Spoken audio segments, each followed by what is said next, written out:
I need everybody to go ahead and write down the term or keep in your memory bank 3 terms: diagnosis creep, overdiagnosis, and disease mongering. Okay? Because I need for you all to make sure that you continue this conversation with yourself, your family, and your community in general. Okay? So write down those terms and keep it with you. Okay? Um, Next, let's talk about what those actual terms mean. So when we're talking about diagnosis creep, this is the process of broadening definitions that can be described as diagnosis creep. Pretty much, if we at one point said that a blood pressure of 190 over 110 is extremely dangerous, and medications will actually decrease mortality and morbidity. And we know this to be a fact because we have studies from 1967 with the veterans from the VA affair hospital showing that people were actually saved by utilizing medications. What diagnosis creep is saying is that, all right, true, we see that medications are actually helping improve people's life. Okay, so this is where we actually see that medications are effective as pertains to decreasing mortality and morbidity. Diagnosis creep would be, all right, so 180 over 110 medications work. Let's start them earlier. How about 150 over 90? And then next thing you know, how about 130 over 90? Next thing you know, how about 120 over 80?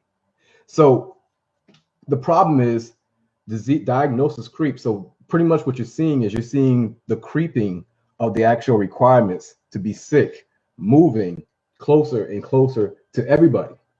So at something that was actually effective at one time when treated with a medication, that definition now expands in a way that it may not be helpful, it may not be effective, and in fact, it may actually cause more harm than it does good.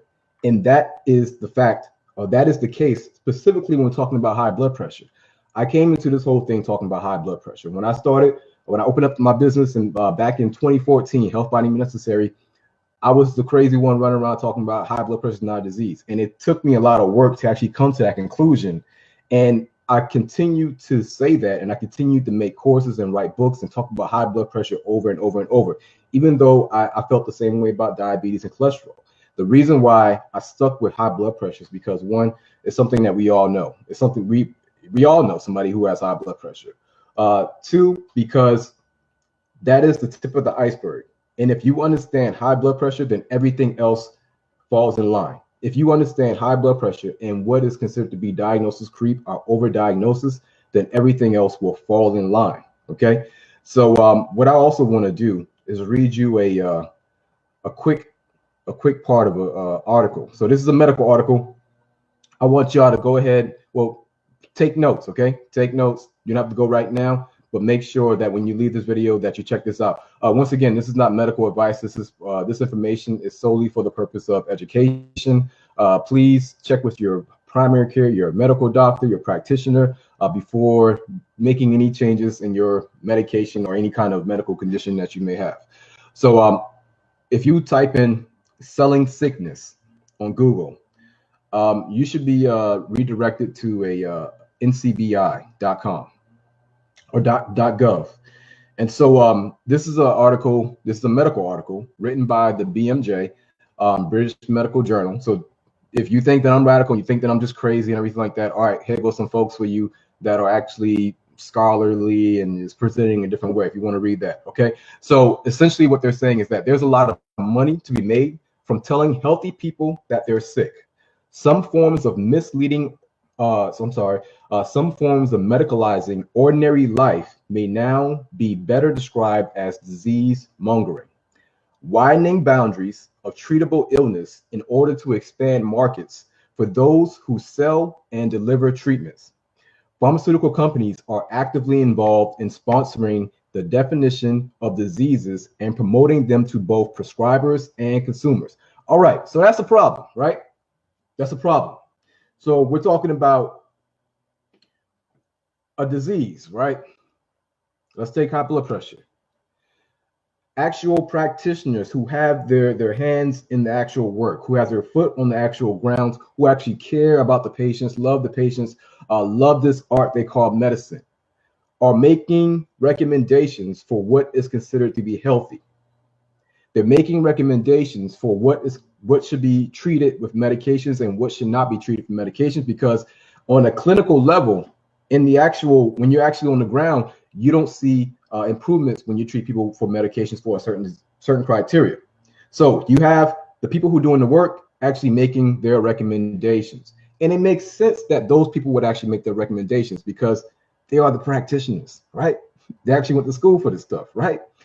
So what happens is, like we said back in 1967, this is an actual real study with high blood pressure in veterans. And, this is where they actually show that high blood pressure medications were actually effective in veterans who had a diastolic higher than 118. Yeah, 118. Like you had multiple veterans who actually had high diastolic numbers.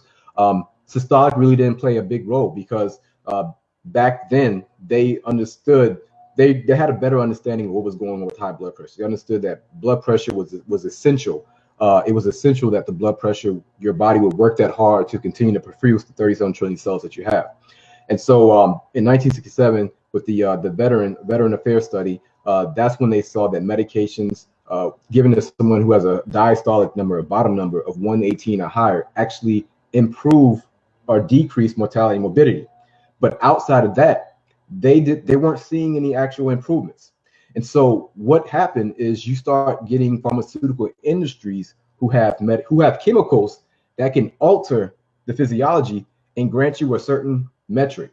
So if you have a chemical that can block a beta receptor, which will decrease the contractility of your heart, boom, we got a market. If you have a medication that would act on your pancreas to make it secrete more insulin, boom, we got a medication. Now we just have to create some type of disease. Now we have to actually find an audience to sell it to. But what if it's not a problem? And it doesn't matter if it's not a problem. We have chemicals that can alter the physiology. We now need to link this up to a disease. So if we don't have an audience, create an audience. That's what this article was saying. That's what this article is saying. And so it's talking about the social construct of illness. The social construct of illness is being replaced by the corporate construct of disease. And so at one point, medical practitioners actually took care of these things. They actually took care of these things. They actually decided what was going to happen. But that is being pushed out. And now your new doctor is somebody with a business suit on, briefcase, that has no idea about medications in your body and anatomy and physiology. All they know is about the actual investors and making sure we increase their return on investment.